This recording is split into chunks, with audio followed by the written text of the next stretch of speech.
Swerte mo kung mapagbibigyan. Ingatan mo pag-ibig na isang kakaibig, kakaibig, kakaibig, kakaibig.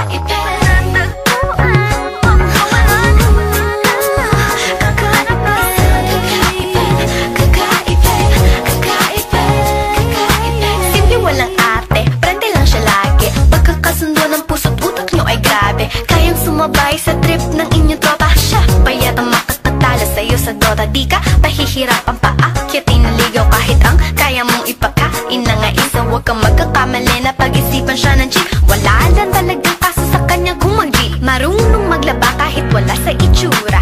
Di na niya rin kailangan papamustura. At kahit na kanino mo dali nagpakilala na GGV ang lahat sa galing niya makisama. Di na nakala, di na mumulis ng cellphone yan. Pero magloko ka lang, lagot at mapipektasan. Oo, magaling siya makipagbiruan, pero ang puso mo'y hindi paglalaruan. Swerte mo kung mapagbibigyan.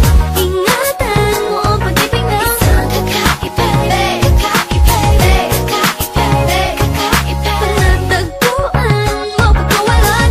Minsan lang makahanap ng isang kakaibig, kakaibig, kakaibig, kakaibig. Simple lang pumama pero swabe ang dating. Sa lahat yata ng bagay hanip, grabe ang galing. Chick na mahin, hindi makabasag pinggan. Pero sa basketball tambak hindi ka papagbigyan. Di na niya kailangan ng kayo para puso mo ay kanyang makuha. Di rin siya yung tipo ng babae na pan-trip lang. Kung maluloko ka, mag-isip ka, please lang. Ang ganda niya'y sapat para mapakanta ka ng sira ang lahat. Okay lang yan but siguro kulang ka sa talino kung sa kanya'y di tapat.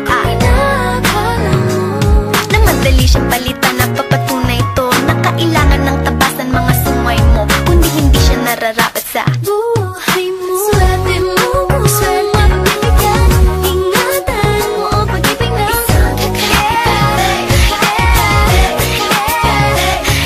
Panatagpuan mo pagkawalan. Minsan lang makahanap ng isang kakaibig, kakaibig, kakaibig, kakaibig. Di mo siya maririnig humingi ng tawad. mararamdaman mo na lang at magugulat at gagaan ng loob kaya siya ay walang katulad.